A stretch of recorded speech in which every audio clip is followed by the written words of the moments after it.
Welcome, everyone, to the E Spot with Camille. Thank you so much for being my guest.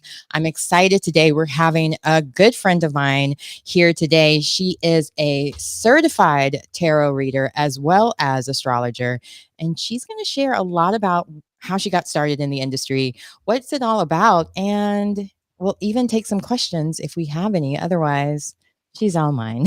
All right, without any further ado, Michelle Marie. Hi, welcome, welcome. Hi, I'm so happy Camille. to have you. Uh, I got my bougie sound effects now, so I must use them. All right, so tell everyone how you got started in astrology and tarot reading.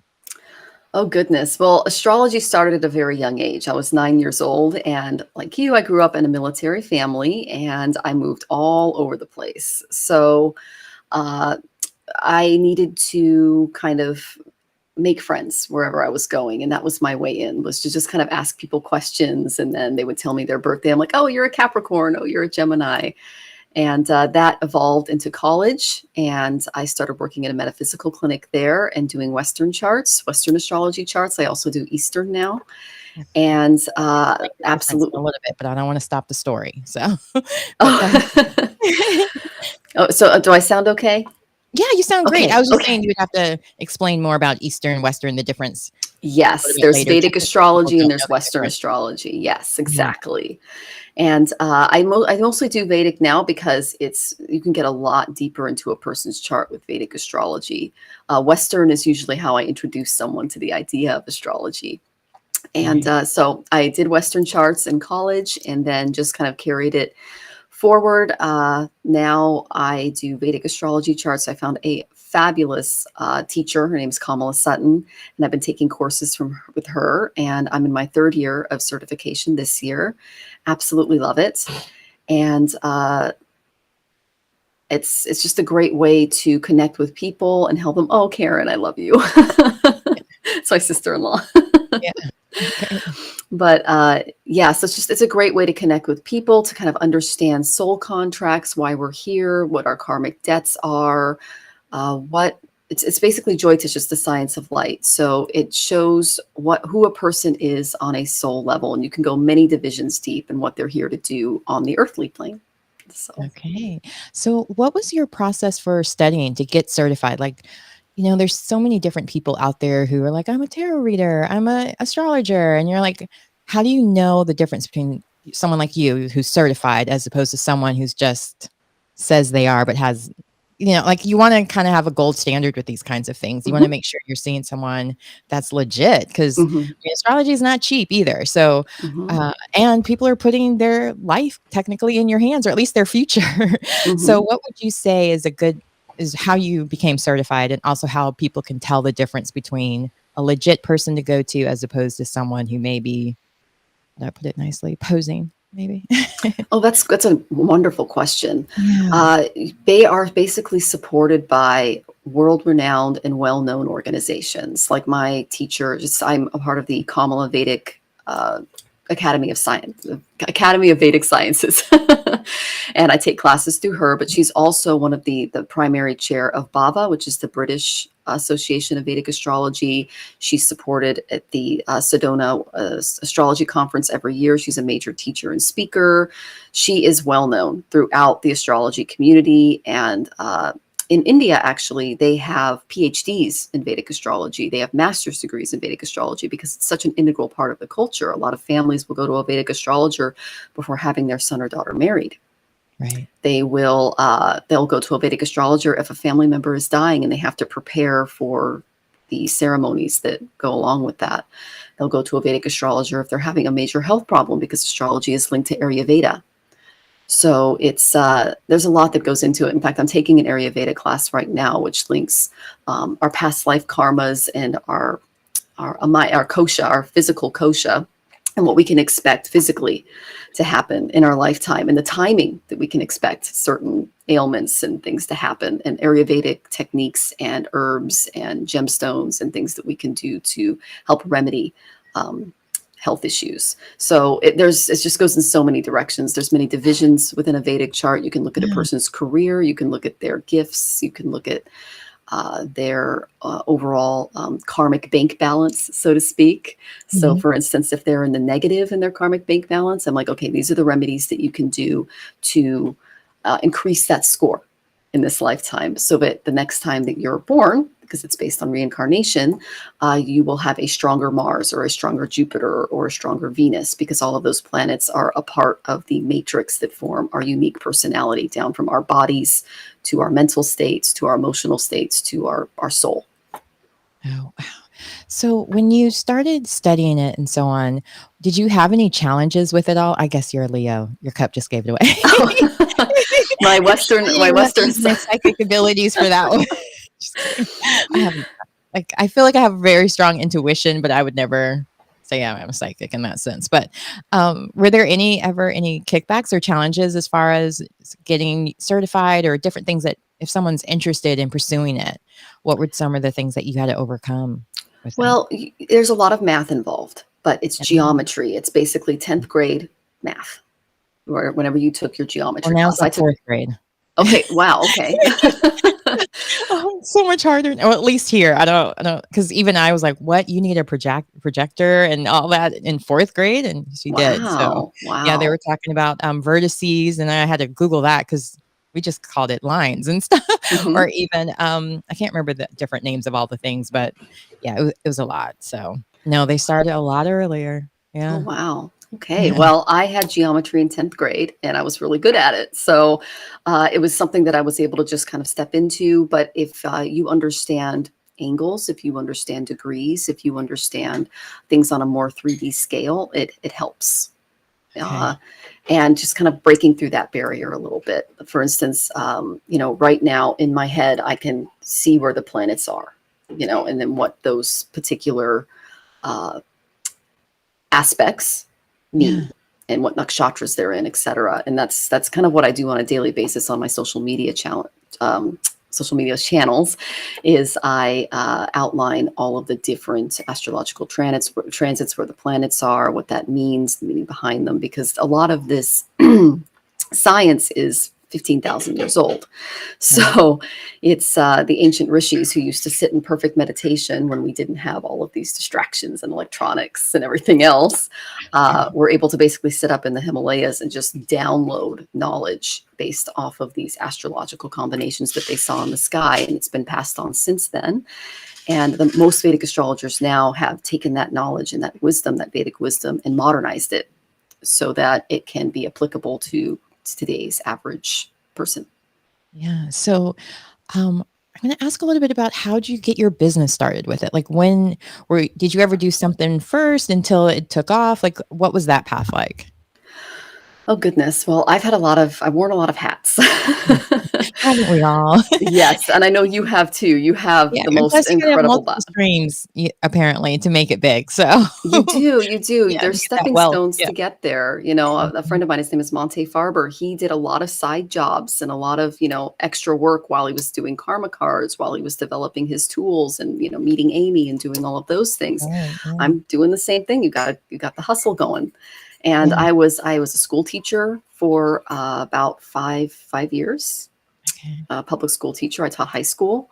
And then I got into search engine optimization, which is basically it's technical language for getting people on the first page of search engines like Google and Safari and things like that. I just recently learned that during the pandemic about SEO. I make the Mhm. joke all the time. I thought it was sales executive officer, just assuming SEO was the equivalent to CEO until I got my license. Well, I got certified in Oh, digital marketing, some other things while during the pandemic. Had to learn, because Google didn't really exist when I was in college. So all of it mm. was language I needed to learn. So this is great to know that you're also an SEO specialist if people need that as well. Yeah. So sorry, but tell me more. Tell me more. Yeah. Oh, okay. So I got into SEO in 2013 full time. Oh, And wow. I did that. And then I started picking up astrology again because I did leave it for a while because I married into an evangelical family who did not support astrology or other ways of thinking and being. I left that family. And I am now married to an incredible triple Capricorn Ah, who supports my man of practice. my own heart. I know. I have a mug for him too.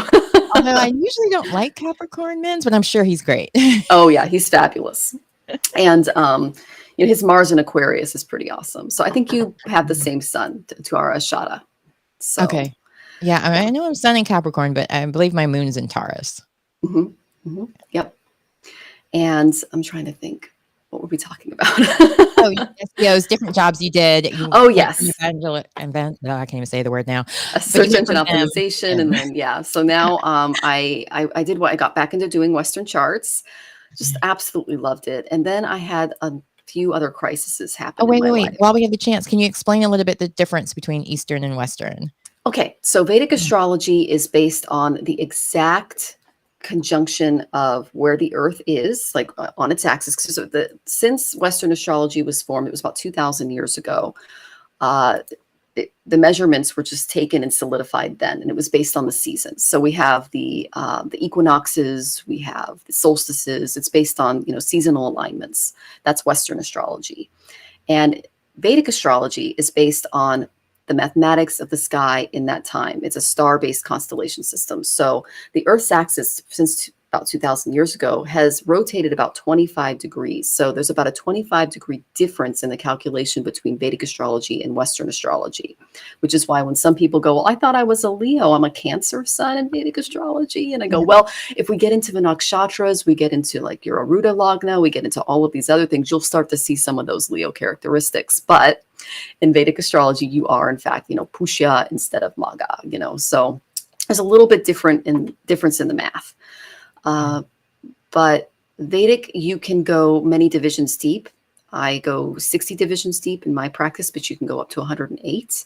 And each divisional chart shows you a more microscopic look into that person and their individual characteristics and what they came here to do. For instance, if I went 10 divisions deep, I'd be looking at your career. If I went 9 divisions deep, I'd be looking at your dharma and your spouse, which is because they're connected, because our spouses influence us and what we're here to do. If I were looking at your, let's say D16, I could tell you what car to buy. Or So, if you remember Miss Cleo, you could tell me if I lost my earrings or where to find them. She would I don't know if you remember that. She was like this commercial that would come on late at night, Miss Cleo, or I think it was Miss Cleo, where she was always on it. It was a fake Jamaican accent and so on. It was a complete actress, but yeah. nonetheless, it was for those like 976 or 900 numbers for getting astrology calls and so on. So I that's why another reason why I'll tell the difference between real as opposed to actors portraying astrologers.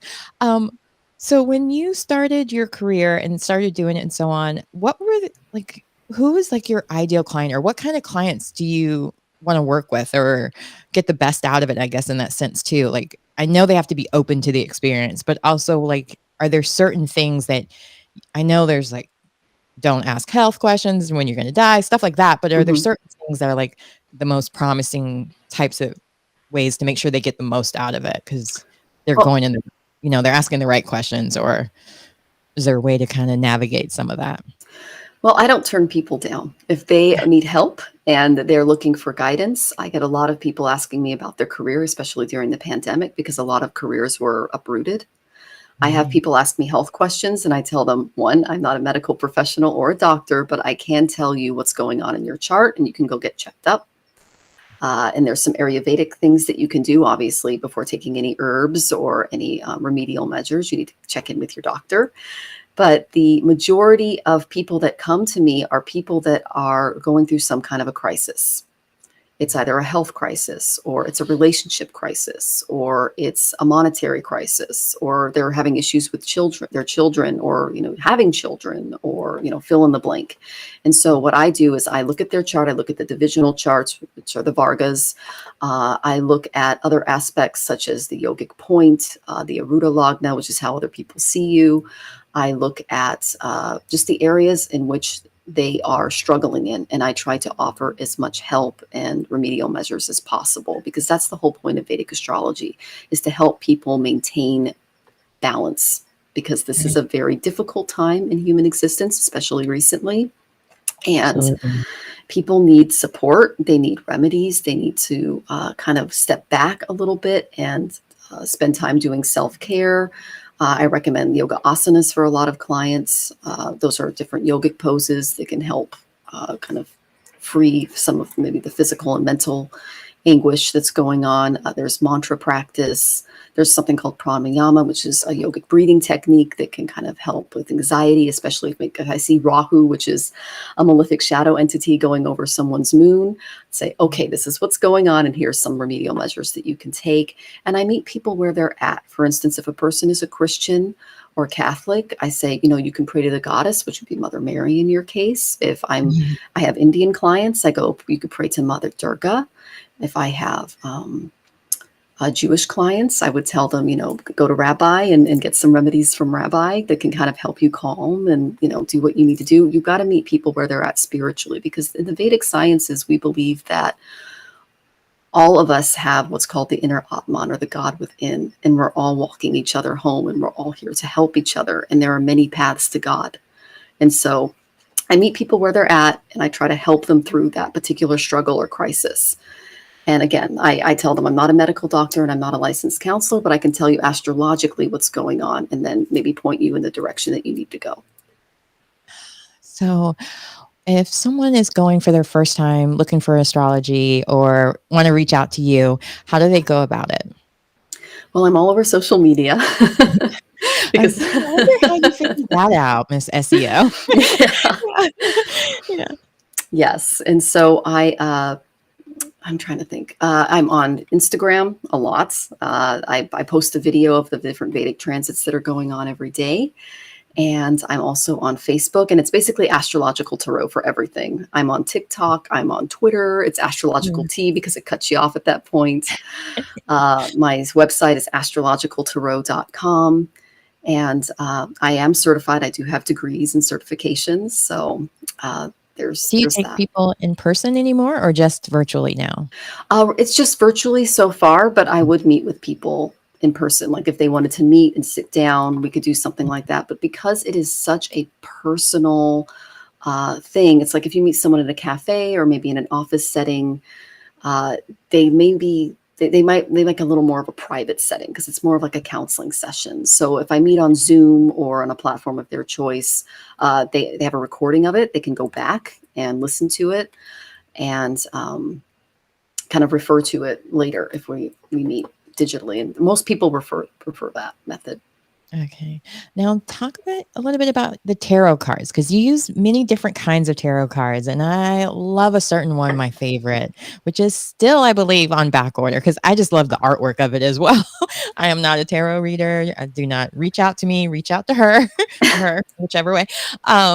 If you want your tarot read, can you share a little bit about how you go about choosing a deck? Is there a process even with that? I've heard you have to be given your first deck, or like there's all these different traditions with it. So can you share a little bit about that too?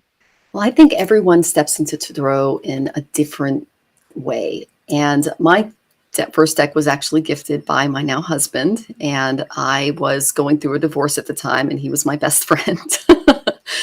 And yeah, so no, I'm kidding. he said, it looks like you need to maybe this can help you with your intuition and what's going on, because I was in a really bad emotional state. I was a victim of domestic violence. I had to go into a protection program. I wasn't thinking very clearly. And when you are coming from a fear-based place, your intuition just isn't working.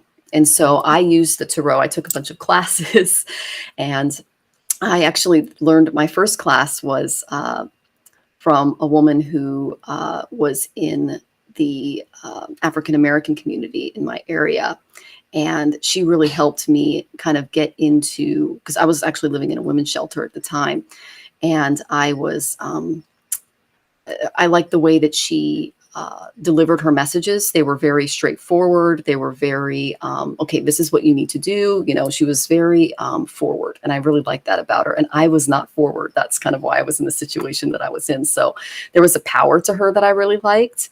So I took some classes from her and just developed my abilities and started, giving readings to, friends and family members, and doing readings every day for myself and keeping a journal. So that's how I started in the tarot. It was a kind of a step stool for me when I felt like I'd just been hacked to pieces. So Yeah. Wait, oh no, we lost her. Hopefully she'll be back. Good time for a little commercial break and say if you have any questions or want to get Michelle will pull tarot cards whenever she does come back. I'm sure she'll be back soon because things happen. But I wanted to also say thank you to everyone in the chat. See, I knew she'd be back again. I might be, I might be psychic after all. No, I'm kidding. I was letting everyone know that during our commercial break that you would do if they had any questions to go ahead and put it in the chat so we could go through that if we have enough time because we have we have enough time. So you were saying about tarot cards. So tell me your first gift was gifted, your first set, but then after that, how did you go about choosing other ones? well, I actually went to this great little metaphysical store called East West Books. They're now in the Yogananda Blue Lotus Ashram over in Bothell, but at the time they were in the University District in Seattle. And I just went in there and they had all of these demo decks. And I went through the demo decks and just kind of got a feel for all of them. And I'd buy like one or two decks and then come home and, read the book and study them a little bit and look at the imagery and, write down what I thought they meant. And then I started giving people readings with them, friends and family first, and getting an idea of, how they were working with me, whether it was an oracle deck. Oracle decks are different than tarot decks. Tarot decks are more different versions of like the classic Rider-Waite, whereas an oracle deck you can get into different, deities and this box is high, different. There's angels, there's gods and goddesses, there's different cultural elements to oracle decks that I really like. And then if I connected with it, I would incorporate it into my practice. Like I have a past lives oracle, which I really love. I have a relationship oracle. I have karma cards, which I adore because it ties in with my astrology practice. Goodness, I've got Hindu gods and goddesses, which ties into my Vedic astrology practice. So ascended How do you choose masters, which college. ones to use with which? Is it just you have a feeling of, or based on the question they ask? Like, how do you know when to use which ones? Because you have a full deck. Dun-dun-dun. Shh. Oh, she's back. Yeah. Well, it depends on the question. Like I do a once weekly show with Tanis Coughlin and Renata Zimmer, and we're Wednesdays at 4 p.m. on YouTube. And whenever someone comes to me with like a relationship question, I would go to my relationship decks. If someone gives me a more of a health question, I'll go to my self-care oracle, my karma cards, mix it up a little bit. If someone comes to me with a career question, I will I like the Wild Goddess Oracle for those because it's a very empowering deck. It kind of helps people step back into their power, especially women, because we're not as supported, in my opinion. No, And at all. Yeah, I mean, that's one of the reasons I think I like that deck because I think you did one of my readings with that deck, and you were like, "It's on back order. Don't even try." And so I was like, "Yeah, I'll just wait for Amazon to let me know when it's in stock." But not the. I think I did the Kali Oracle for you. That's really empowering. Yeah, that's this one here. Yes, that's it. That's it. Yeah. So, I don't have any questions yet in the chat, but might as well do mine since you brought it up. Okay. Yeah, I don't have thankfully, I think the last time we spoke, I was going through my medical issues that I didn't really realize what was going on because I was just, like, sleepy a lot and, I had fibroid issues and I had to have surgery and stuff. So now I'm like a whole new woman and feeling completely free from my medical issues. So I'm curious what you see for me or which, if you have any. I'll just do an overall one because I don't really have any issues really. I'm glad to hear that you're doing well. That's Me good. too. I was like looking at our Grateful Goddesses one and I was literally in my bed doing it because I wanted to be there because it was you, but at the same time I was in so much pain and going through all of that. So I did it from my bed. I was like, oh my God, I can't tell people because I was going to like link it as well. I'm like, I don't want people to see me looking like that. You were going through so much. I made up for it today a little bit. Although I had to go to the eye doctor, so I had to hurry up and put just a different shirt. Couldn't find what to wear. Well, you look fabulous. Why? Thank you. I did it all for you. Aw. And I read that you're also an esthetician and a makeup artist and everything else that you do. Oh my goodness, I can tell. Your makeup is on Well, so point. I haven't practiced esthetician since like 2008. I've still been obsessed with it. I have like a whole spa room set up for myself to do things.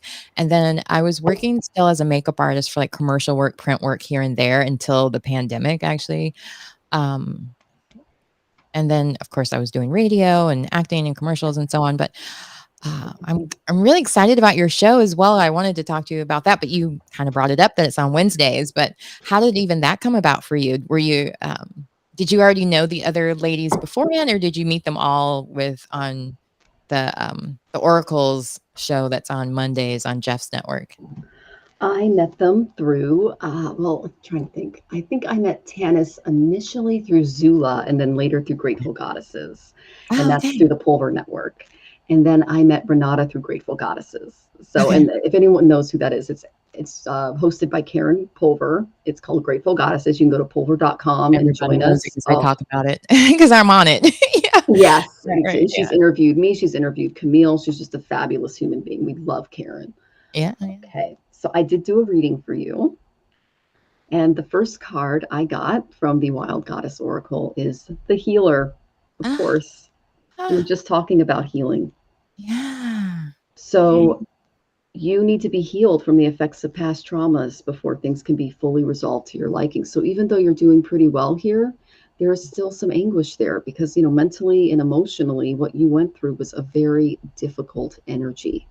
Yeah. And passing through that it was traumatic.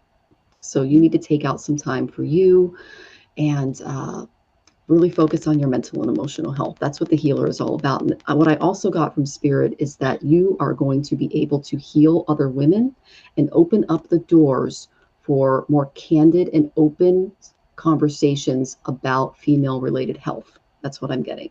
And I did see your show the other day when you were doing that. It was very Yeah, with empowering. Dr. Tiffany Jones. Yeah, yeah. Hmm. Thank you for So, watching, by the way. oh, yes, it was fabulous. Like, I had no idea that soy caused fibroids, and that's been a major problem for me. So, And even the caffeine part, like, I gave it up and like all because I had dense tissue issues and mhm. it's all gone. Oh no, not again. So I'll just talk about me for a little bit. But I had all these dense tissue issues and I stopped drinking caffeine for only 2 weeks and they all disappeared. So if you're having some issues, maybe reconsider. I know I'm so bad. I went today, but yeah, thankfully, when the weather gets warmer, it's hard for me to drink hot drinks. So here she's back. I'm connected to Ethernet, so I don't know what's going on. Well, being on the West Coast, I don't think you're affected by Australia. It's a little too far because I know they the last person I had a Zoom with, she was in Australia and because of the flooding there, she was having issues with her internet. And I was like, oh wow. But yeah, you're too far. Not you're not half as Yeah, close to Australia, so I don't know what it is. I don't know. Oh, and you did mention that where you live, they're not really spending the money on infrastructure, so maybe that's it. Yeah, that there is a problem with that. But Yeah. okay, So so let's get back back to to your me. reading. Okay, back to Okay. me. So for you, I got the healer, and I think that you sharing your story, having people on the show, and just being very candid and open about your own journey is really going to help women step out and start sharing their journeys and doing remedies that they need to do in order to be their healthy and fullest selves. So No, I love the I'm work you're loving that. doing. Well, I love with podcasting, it gives a lot of people who wouldn't normally get that chance to share their stories to share. So I love Mhm. that more people are doing that, but it also gives you that opportunity. And I think maybe it's also the younger generation where they talk about everything. Like I was dyslexic. I got diagnosed when I was in college. And I remember being like, don't tell anybody, don't tell anybody. You don't want anybody to know your weaknesses. And now it's like a badge of honor almost to be like, I was able to do all of that. And I had dyslexia because I was on the dean's list and actually tutored people in statistics, which is kind of scary. But at the same time, that's the whole thing. Like the more you can share about your story. And after I had my surgery, I had so many people come up to me like, oh, I had to have that done. Why didn't you tell me about this earlier? I would have done it a long time ago. If I knew it was so awesome, I was scared that there were so many other issues that would come from it. But it is I am living my best life right now in that sense. But I love that people, because of podcasting, because of the pandemic, have really been able to open up that door of sharing their stories and finding their community so they can tap into their goddess. Share a little bit of Karen's line there, but yeah, it. I love Mhm. it.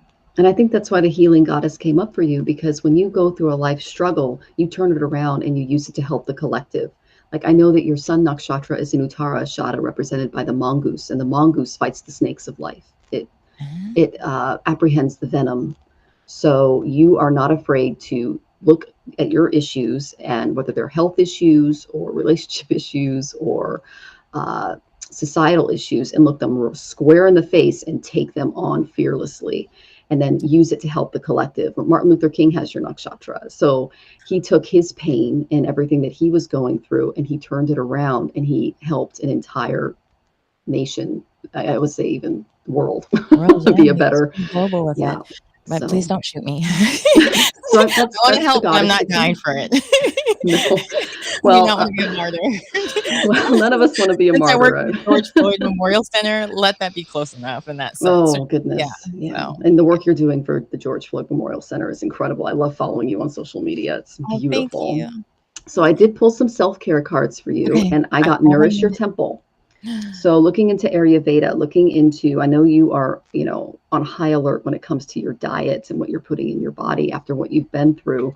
But taking everything that you've learned from your experience, especially most recently, and just continuing to nourish your temple and keep her healthy and vibrant and beautiful and working, because the work you're doing is so important. And the Thank you. second card I got for you, self-care wise, is plan a vacation. Ah, Yep. see, you are good because the other show I work at, she's supposed to email me today, as a matter of fact, that I'm supposed to be going on a vacation next month, hopefully, to do some speaking events there with women for Mm, empowerment in Houston. So we'll see.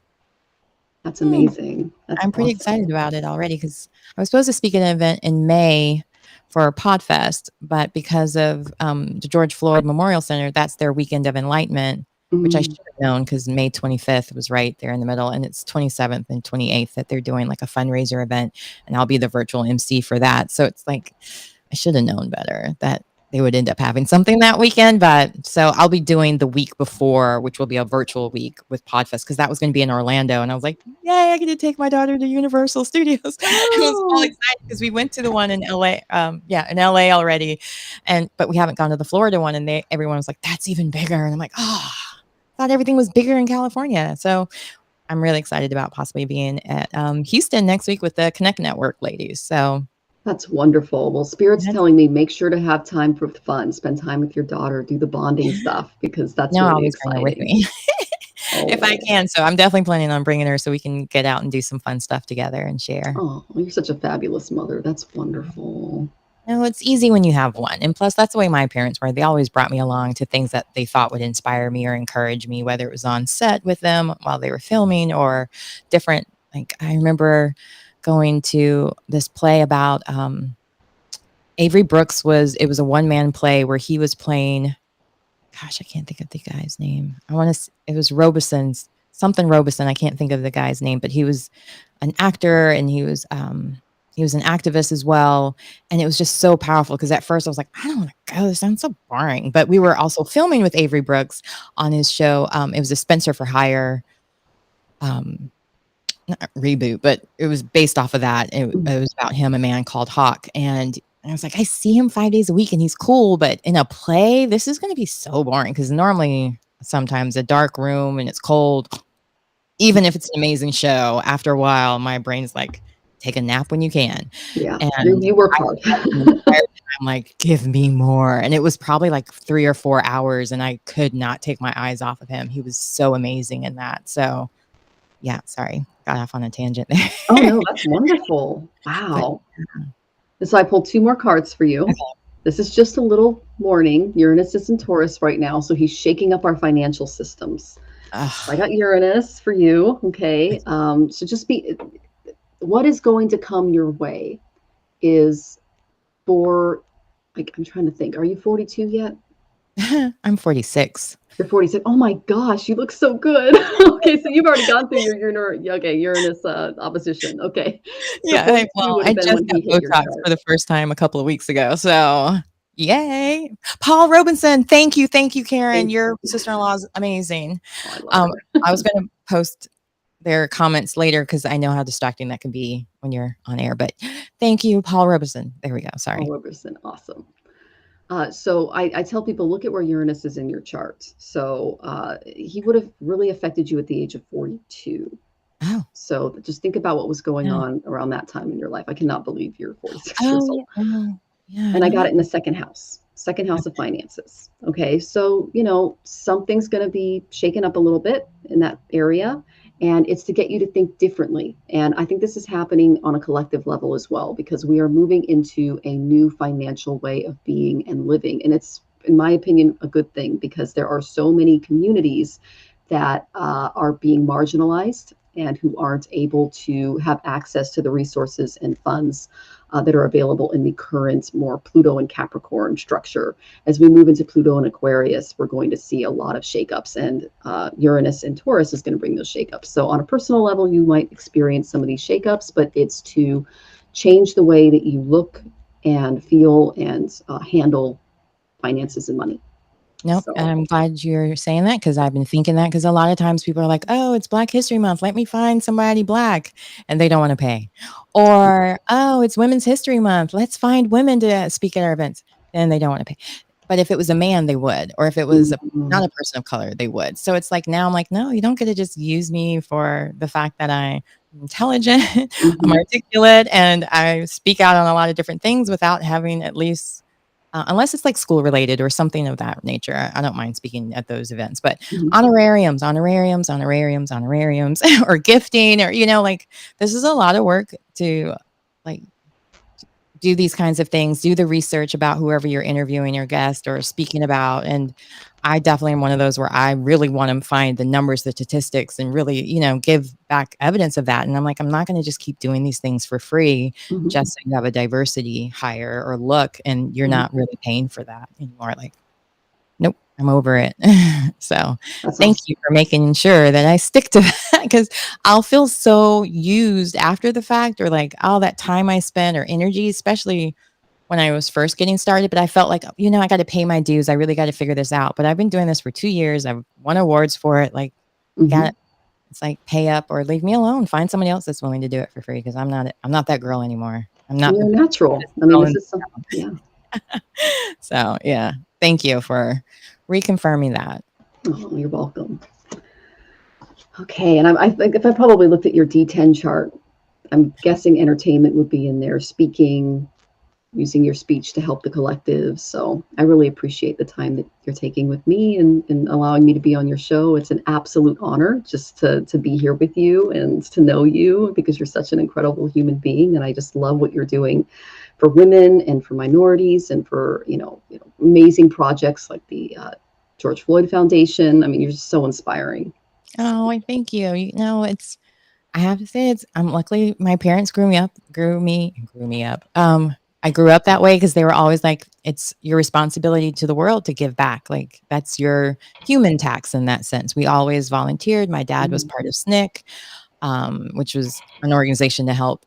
He lived in Philly and he came down to the South to help people learn how to vote and different things, or at least know their rights about voting mhm, and get involved in the political process in that sense too. I mean, I would never want to be a politician, but I mhm, do feel like it's very important that you understand the power of the vote and that they work for us, especially mhm, on a local level. It's very important because those are the ones that actually affect you when you go in front of a judge and they decide whether or not to give you a huge or a little fine or whatever it may be. So I want to make sure that everyone knows how they can find you, where they can keep up with you. And I also want to thank everyone in the comments who commented because we didn't get any questions because they're probably waiting for your Wednesday show where they can get 3 for 1 experience as well. But I definitely want to make sure that everyone knows where to follow you because I have to say that it's very rare that I meet someone that's moved as much as I have. And that was one of the things that connected us immediately. And then I would have never thought you were a Leo, but my mom's a Leo as well. So that's mhm. probably another reason why I just felt such a closeness with you. And you both have widow's peak, which I'm always jealous about, or like the heart shape there. Yeah. So anyway, and she does the same thing anytime I talk about it. She's like, and she's embarrassed. I'm like, oh my gosh, it's so beautiful. Oh, why? So anyway, so please make sure you share with everyone how they can keep up with you. I know you mentioned it earlier, but for anyone that's just joining us, I want to make sure they know how to find Astrological Tarot everywhere. Michelle Marie. Oh, thank you, Camille. Astrologicaltarot.com is my website.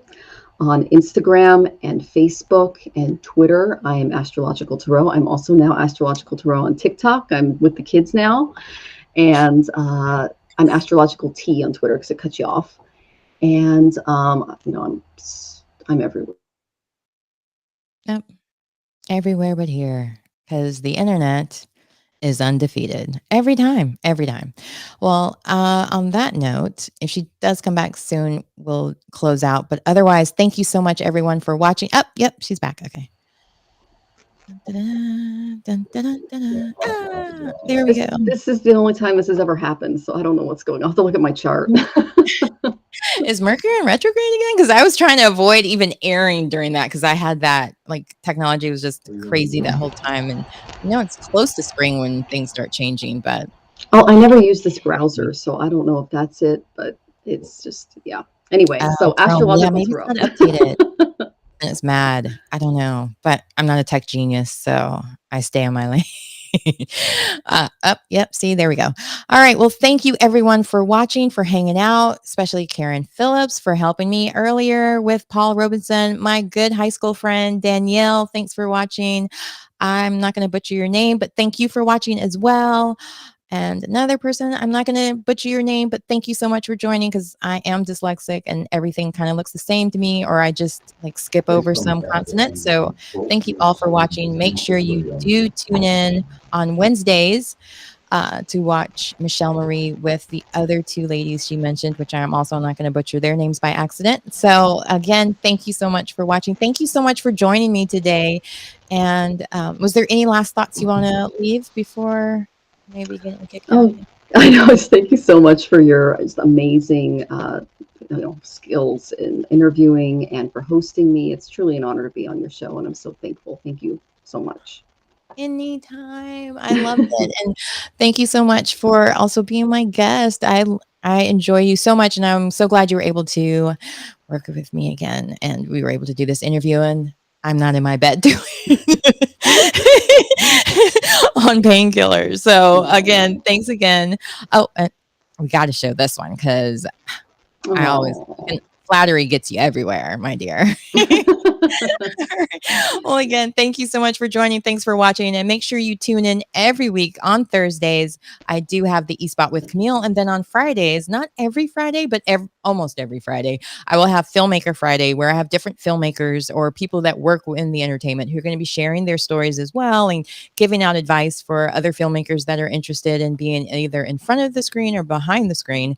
This Friday is attorney Trevor Schmidt. He talks about protecting your intellectual property, contracts, things to avoid, things to just get in writing, even if it's not a contract. And he has a very unique perspective because he's also a podcaster. So he knows what we're going through. And he also works with a lot of documentarians as well. So tune in Friday at 12 o'clock for that. You can make sure you share this link to all your friends, whether on Facebook, LinkedIn, YouTube. Thank you all for watching. And make sure that your friends know about the E-Spot too, because you don't want me to be the best kept secret now. So make sure you subscribe, like, share. I really appreciate all of you. And thank you for watching. And I'll be back next week live, hopefully. All right. And thanks again, Marie. It was such an honor to have you back. And I appreciate everyone for watching and in the comments. And have a great day.